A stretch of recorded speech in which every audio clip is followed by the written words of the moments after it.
बिस्मिल्लाहिर्रहमानिर्रहीम। अस्सलाम वालेकुम नाज़रीन, मैं हूं आमशरी आरिफ हमीद भट्टी। नाज़रीन, एक पोशीदा राज इनके बारे में अहम इंकशाफात हुए। वज़ीर आज़म इमरान खान की हुकूमत गिराने के लिए लंदन में प्लान बनाने वाले साबक चीफ जज राना शमीम के बारे में होशरुबा इंकशाफात निकले। अदलिया को बदनाम करने के लिए राना शमीम किस किस से मिले, किस किस से करते रहे और हुकूमत के सरकारी खजाने को किस तरह चूना लगाते रहे, सिंध हुकूमत का क्या किरदार रहा। ऐसा लगता है कि एक सोची समझी साजिश के तहत ना सिर्फ इमरान खान को बेगुनाह, साबक वजीर आजम नवाज शरीफ को एक साजिश के तहत बेगुनाह कराने की स्कीम बनाई गई, बल्कि इमरान खान की हुकूमत गिराने और अदलिया को बदनाम करने की गुनवानी साजिश की इनसाइड इंफॉर्मेशन सामने आई है, जो आपके खुशबरा रखता हूं। नाजरीन, शायद लंदन में बैठे और सिंध से बैठे टेलीफोनों में राब्ते में यह किया गया कि इमरान नवाज शरीफ को रेस्क्यू करने के लिए एक खबर, अदलिया को बदनाम करने के लिए और नवाज शरीफ की बेगुनाही करने के लिए एक ऐसे शख्स का इंतखाब किया गया जिसका हाल और माजी आपके सामने रखता हूं।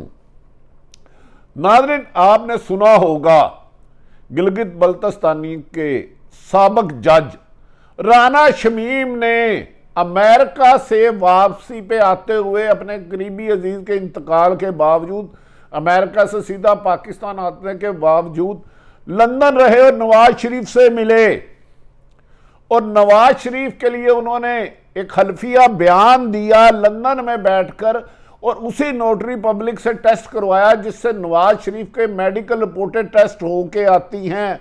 उस बयान में उन्होंने गुनवाना इल्ज़ाम लगाया कि साबक चीफ जस्टिस जो अच्छी शोहरत के हामिल हैं साकब निसार, एक दफ़ा 2018 में उन्होंने उनके सामने गिलगित बल्तिस्तानिया के दौर अपनी फैमिली के साथ आने पर एक जज को कहा था कि नवाज शरीफ और मरियम नवाज बाहर ना आए, जबकि उस वक्त वो जज उस बेंच का हिस्सा ही नहीं थे। नाज़रीन, इस साजिश के ताने बाने पहले दिन से ही एतजाज एहसन साहब जो आईनी माहिर है, अनवर मंसूर साहब जो साबक अटार्नी जनरल है, शाह खावर साहब आईनी माहिरीन, इसको मशकूक और गलत बयान करार दे रहे थे, कह रहे थे कि ये एक साजिश है और उल्टा इसके लिए मुस्लिम लीग नून और राना शमीम को के लिए मुसीबत का बायस बन जाएगी और राना शमीम को साकब निसार साहब साबक chief justice supreme court of Pakistan से माफी मांगना पड़ेगी। इस सिलसिले में जब राना शमीम साहब के बारे में इंफॉर्मेशन लेना शुरू की गई, राना शमीम साहब पंजाब के जिले साहिवाल की तहसील आरफवाला के रिहायश पजीर हैं। फैमिली कोई बहुत ज़्यादा स्ट्रांग नहीं है। नाज़रीन, इन्होंने सियासत शुरू की और इलाके की छोटी मोटी सियासत के साथ साथ आहर वकील साहब वकला की इन्होंने डिग्री हासिल कर ली। इसके बाद ये सिंध में राना शमीम साहब सिंध में मुस्लिम लीग लायर्स फॉर्म के वाइस प्रेसिडेंट रहे और अक्सरों बेशतर इनकी मुलाकातों का शरीफ फैमिली से करीबी राब्ते और नून लीग से करीबी राब्तों के लातदाद सबूत अदारों को मिल चुके हैं। इस पर राना शमीम ना सिर्फ यहां तक बात रुकती है बल्कि पीसीओ के तहत इन्होंने हलफ लिया और उसमें भी अहम तरीन शख्सियात ने इनको पीसीओ के तहत जस्टिस बनवाया वहां हाई कोर्ट में। उस पर उस वक्त के चीफ जस्टिस मोहतरम अनवर जहीर जमाली साहब ने संगीन इल्जाम के सबूत आने पर उनको इनके ओहदे से हटा दिया, पीसीओ जैसे हटा दिया। नाज़रीन, अब जब इनके बारे में तहकीकात की जा रही है तो होशरुबा इंकशाफात आए हैं सामने। मोहतरम राना शमीम साहब को जुल्फकार अली भुट्टो यूनिवर्सिटी में कमो बेशतर 29 लाख रुपया महाना पर वाइस चांसलर बनाया गया, 29 लाख महाना पर। इस सिलसिले में डॉक्यूमेंट्स आप अपनी स्क्रीन पे देख रहे हैं नाजरीन। ये अनबिलीवेबल बात है, ये यकीन में नहीं आता। और कमो बेशतर ये 3.5 करोड़ से ज्यादा सालाना सैलरी ले रहे हैं नाजरीन। और तो और होश रुबा इंकशाफत की इंतहा है कि इन्हें सिंध हुकूमत की मुकम्मल पुष्टपनाही हासिल थी। मोहतरम जज रिटायर्ड जज साहब ने यूनिवर्सिटी जराए के मुताबिक और सिंध हुकूमत के मुताबिक एक अरसा दराज से सिर्फ और सिर्फ चंद दिन यूनिवर्सिटी का दौरा किया और ज्यादातर लाहौर में रहे, उनका अमला उधर रहा। इस्लामाबाद वो यूनिवर्सिटी कभी गए ही नहीं। और सरकारी इमारात और कमो बेशतर 29 लाख के करीब महाना ले रहे हैं।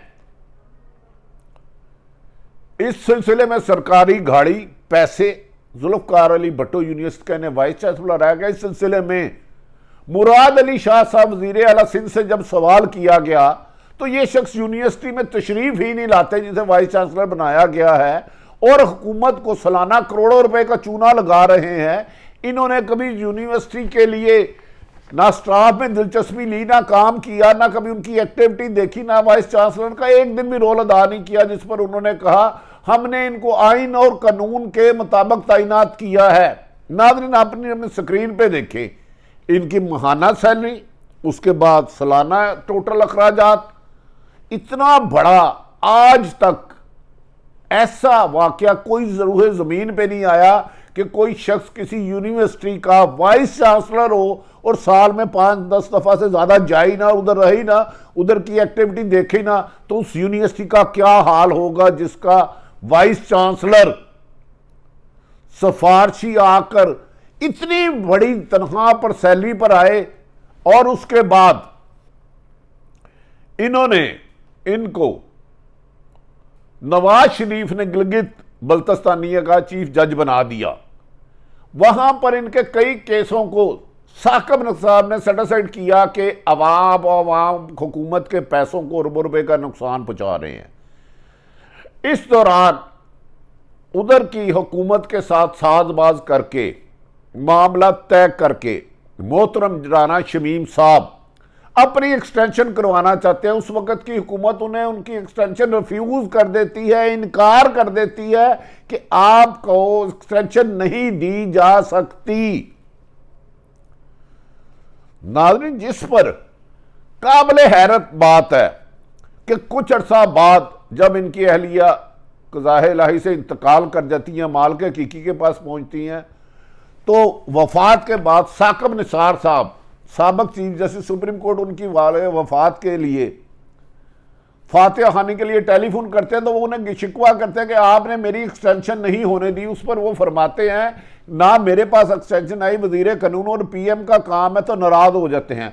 इस दौरान नाज़रीन वो नून लीग से राब्ते बढ़ा देते हैं और एक प्लान बनता है जिसमें सिंध हुकूमत की भी बादियुल नजर में मुबैना तौर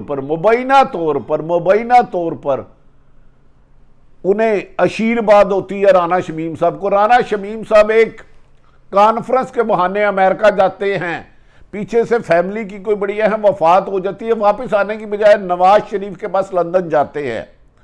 लंदन नवाज शरीफ साहब को मिलते हैं और नवाज शरीफ साहब कहते हैं कि मेरी तो इस्लामाबाद हाई कोर्ट से सजा कन्फर्म है, मेरे आईनी माहिरीन कहते हैं मैं बच नहीं सकता इस सजा से, मेरा और मेरी बेटी का मुस्तकबिल खत्म हो जाएगा, तो राना शमीम साहब आप मेरे लिए क्या कर सकते हैं। तो उस पर पीटीआई के मुताबिक राना शमीम साहब कहते हैं मैं आपके लिए एक ऐसा बयान बना देता हूं जिसको बेस बना के आप मौजूदा इमरान खान की हुकूमत भी गिरा सकते हैं और नवाज शरीफ और मरियम नवाज को होने वाली सजा को भी मशकूक कर सकते हैं, लेकिन इसके लिए मुझे अदलिया को टारगेट करना होगा।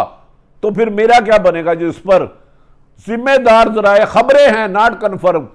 नवाज शरीफ उन्हें कहते हैं हमने माजी में रफीक तारड़ को भी सदर बनाया था, हो सकता है अगली हुकूमत में आप सदर बने। उस पर वो एक हल्फिया बयाननामा जारी कर देते हैं लंदन नोटरी पब्लिक को टेस्ट करा के सफारत खाने में कि मेरे सामने साकब निसार ने चीफ जस्टिस ने 2018 में उस वक़्त के हाई कोर्ट के इस्लामाबाद के जज को फ़ोन करके कहा कि ये बात उसको कहो सज़ा ना हो। नाज़रीन, ऐसे होशरुबा जब इंकशाफात आए तो उनके साहबजादे को नहायत मशहूर एंकर हमारे भाई हरदिल अजीज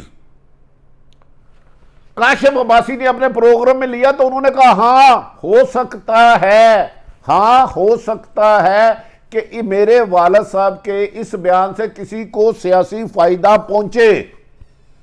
उनके साहबजादे अहमद हसन राना ने साफ वादिया कहा कि मेरे वालिद साहब चंद रोज पहले लंदन से मिल के आया, लेकिन कोरोना से पहले भी वो लंदन गए थे और उनकी नवाज शरीफ से मुलाकात हुई थी, यानी कि पिछले साल भी एक चंद दिन पहले और एक अब फिर हुई थी। उन पर उनके साहबजादे अहमद हसन राना को से वो काशिफ अब्बासी साहब ने सवाल किया तो आपके वालिद ने कभी आपको बताया था कि साकब निसार साहब ने उन्होंने गुफ्तगू की है? तो उन्होंने कहा कि मेरे वालिद साहब जज थे, मजाक नहीं, वो टेलीफोन पर ऐसी बातें नहीं करते थे, उन्हें पता था कोई सुन रहा है। जिस पर काशिफ अब्बासी ने कहा क्या उस वक्त के चीफ जस्टिस साकब निसार कानून को नहीं समझते थे? वो तो नहायत काबिल तरीन वकील और काबिल तरीन और अच्छी शोहरत के हामिल चीफ जस्टिस थे। उस पर वो खामोश हो गए। अहमद हसन राजा ने कहा कि मेरे अपने वालिद साहब से अभी तक कोई मुलाकात नहीं हुई, उन्होंने सिर्फ कहा कि वकालतनामा भेज दो, मैंने उनसे तफसीलात नहीं पूछी। नाज़रीन, दुनिया में कोई ऐसा केस नहीं होता कि जिस बारे में केस हो जिसे तौहीने अदालत का नोटिस जारी हुआ हो, तौहीने अदालत का नोटिस जारी हुआ हो और वो अपने क्लाइंट से मुकम्मल मुशावरत के बाद अदालत में पेश होता है, हमेशा पूरी उनसे इंफॉर्मेशन लेता है। अब जब तमाम हकायक सामने आए कि मौजूदा जज साहब साहिवाल से के रहने वाले हैं, आरावाला का रहने वाले हैं, फिर अचानक वकालत की डिग्री पास करते हैं, मुस्लिम लीग लॉयर्स विंग के सदर नायब सदर बन जाते हैं, वहाँ उसको निकाला जाता है। उसके बाद गिलगित बल्तिस्तानी के पीसीओ जज बनते हैं, वहाँ गलत शोहरत की वजह से निकाला जाता है। फिर मुस्लिम नवाज शरीफ उन्हें गिलगित बल्तिस्तानिया का चीफ जज बना देता है, वहाँ उनकी एक्सटेंशन नहीं होती और पीपल्स पार्टी उन्हें जुल्फ़िकार भुट्टो यूनिवर्सिटी का वाइस चांसलर 29 लाख रुपए पर मंथ, याद रखें कि इतनी तनख्वाह चीफ जस्टिस ऑफ पाकिस्तान की भी नहीं है, इससे आधी भी नहीं है। तो ये राज जब खुले तो के पता चला कि राना शमीम को लंदन में ये ऑफर की गई थी कि आप आने वाले वक्त में जब मुस्लिम लीग नून की हुकूमत आएगी तो मुल्क के पाकिस्तान के वज़ीर आज़म होंगे। इन सब हालात आने के बावजूद जब हमने आइनी माहिर एहतजाज एहसन और दीगर वकला से कहा तो उन्होंने कहा ऐसा लगता है इतने हकायक सामने आने के बाद और राना शमीम का माजी देखने के बाद और एक लंदन में झूठा बयान देने पर जिसे अखबार ने शाया कर दिया, जो किसी सुप्रीम अदालत में नहीं गया, किसी सरकारी इदारे में नहीं गया, तो राना शमीम को यहाँ तो बड़ी सज़ा हो सकती है, मैं क्वेश्चन मार्क कर रहा हूँ उन्हें। और राना साबिक चीफ जस्टिस जो अच्छी शोहरत का हमला साकब निसार से माफ़ी मांगना होगी। उन्होंने कहा इस केस में तमाम आइनी माहिरीन के मुताबिक ये साजिश ना सिर्फ इमरान खान की हुकूमत गिराने तक महदूद है बल्कि अदलिया को बदनाम करने और साबिक चीफ जस्टिस को बदनाम करने की साजिश के सबूत तमाम शवाहिद सामने आ चुके हैं, जिससे उम्मीद की जाती है कि इस्लामाबाद हाई कोर्ट से तौहीने अदालत में इनके मुर्तकब तमाम शख्सियात को सख्त तरीन सजाएँ हो सकती है, जिनमें से सज़ा 6 महीने जेल कैद भी है। देखते हैं कि इस्लामाबाद हाई कोर्ट के मोहतरम जज से चीफ जस्टिस अतर मनीला साहब इस पर क्या फ़ैसला करते हैं।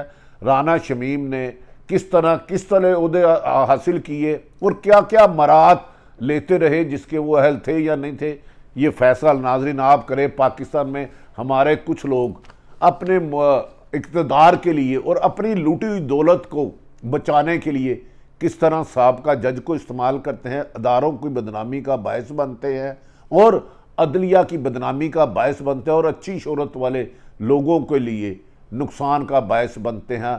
एक इक़्तिदार की खातिर मुल्की वकार को दाव पे लगाने वाले आपके मुखलस हाकम नहीं हो सकते। तमाम सूरत हाल आप तक रखी सामने।